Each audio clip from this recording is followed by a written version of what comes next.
Mini screen പ്രേക്ഷകർക്ക് ഏറെ സുപരിചിതരാണ് ഗായകൻ വിജയ് മാധവ്, നടി ദേവിക നമ്പ്യാരും. സോഷ്യൽ മീഡിയയിൽ ഏറെ സജീവമായ ഇരുവരും തങ്ങളുടെ ജീവിതത്തിലെ വിശേഷങ്ങൾ ആരാധകരുമായി പങ്കുവയ്ക്കാറുണ്ട്. വിജയ് മാധവന്റെ എയർ ട്രാൻസ്പ്ലാന്റേഷൻ വീഡിയോയാണ് ഇവർ പുതിയ വ്ലോഗിലൂടെ പങ്കുവച്ചിരിക്കുന്നത്.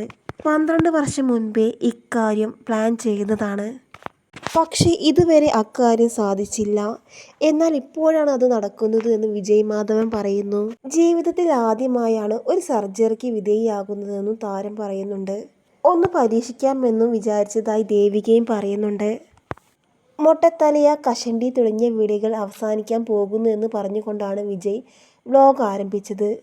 മുടിയില്ലാത്തത് അത്ര വലിയൊരു കുഴപ്പമായി എനിക്ക് തോന്നിയിരുന്നില്ല.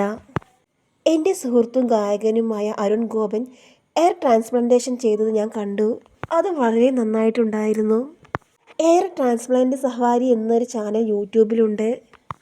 കാസർഗോഡ് സ്വദേശിയായ സത്യനാരായണൻ്റെതാണ് ചാനൽ.